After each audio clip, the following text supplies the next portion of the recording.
see you guys in the dark.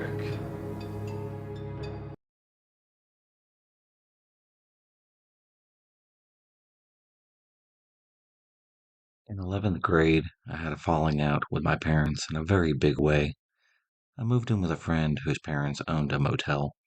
They let me stay in one of the rooms with their daughter, and in exchange, I helped out as a chambermaid on weekends. They were a wonderful, accepting family. During this time at school, I took drama class as one of my high school electives. It was a mix of grade 11 and 12 students, including a grade 12 student named Doug. Doug was huge. I mean, really huge. He was about 6'4". I'm guessing well about 250 pounds. He liked drumming and weed, and skipping school for the most part. In class, he would find ways to talk to me, and he didn't have a lot of friends. So, I would talk with him. No big deal. I was bullied a lot in younger grades, and I knew all about not having friends. I didn't see the harm in it. Over time, he became increasingly insistent I skip school with him. I kept making excuses because something about him just bothered me. I tried to partner up quickly whenever we had to do so in drama, because Doug would always make a beeline for me. One morning, my friend and I left for school. We found an empty 26er of Jack Daniels outside of our door. We got into trouble over it, because our mom assumed that it was ours, and that we drank it, or our friends did. We had no idea who had left it there. The next day, another empty bottle, and then the next. I started to get a sinking feeling. After all, there was no secret at school where I lived. Next drama class, I had asked Doug, and he admitted it was him. I didn't know what to do, other than I felt like it wouldn't be a good idea to make a big guy like him upset. So I carefully told him not to come by because I was getting into trouble over the bottles. I figured if he thought that he was creating problems for me living there, he would just stop, and he did. The next class, I performed a monologue where I was covered in fake blood. I think I was in a car crash or something. Anyways, after it was over, I went to go clean up. When I got out of the washroom, I found that everyone had paired up for the next assignment, and by default, I ended up with Doug.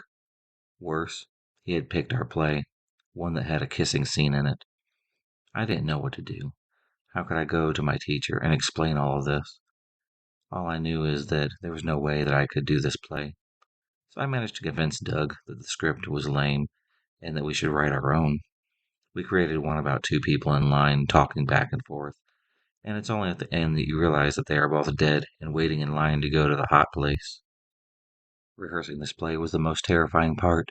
We had to use these soundproof music rooms at the end of a hallway buried in the drama auditorium, somewhere where no one but band and drama kids had gone.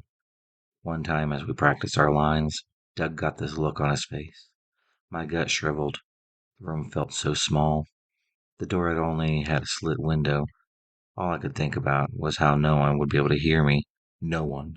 I got out of there as fast as I could, said that I was sick and I had to go home. Bottles had started appearing on the doorstep once again, and then finally a note. 21 pages of rambling and poetry that made up a "if I can't be with you" letter. Something inside me had snapped. I was done trying not to make waves. I was done trying to keep everything under control. I confronted Doug about the note and said that if he ever came near me again, I would take it to the principal and then the police. I told him I had given it to a friend for safekeeping. Thankfully, it was near the end of the school year. Doug had graduated, and I didn't see him again. Looking back, I should have gone to somebody much sooner, but I was embarrassed. Embarrassed by Doug's creepy attention. Embarrassed that I would be the talk of the school if it got out. I figured my teacher or the principal would think that I was overreacting. How could I try and convince them that I had a feeling that something was off? I had no real proof, not until that note. It scares me how it could have turned out much differently if I had stayed in that room that day, if I'd let it go on any longer, if I hadn't listened to my intuition.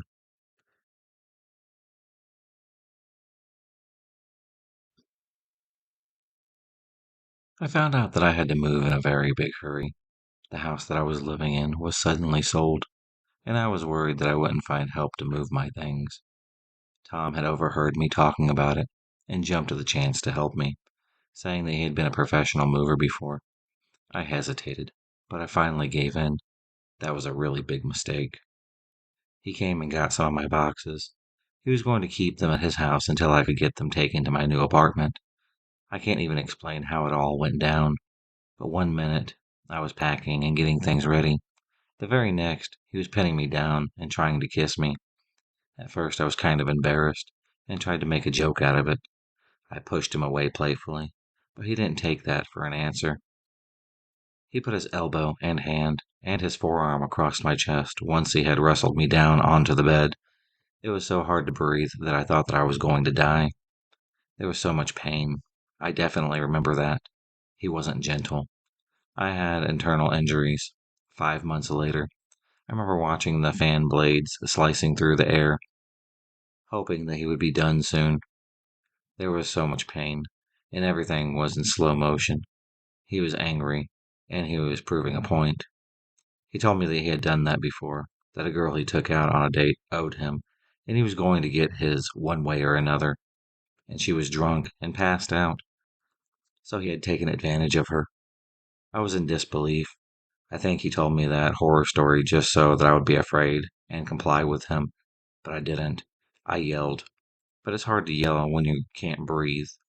He was way bigger than me, so my moving, fighting, and squirming didn't help me much. And it didn't stop him at all.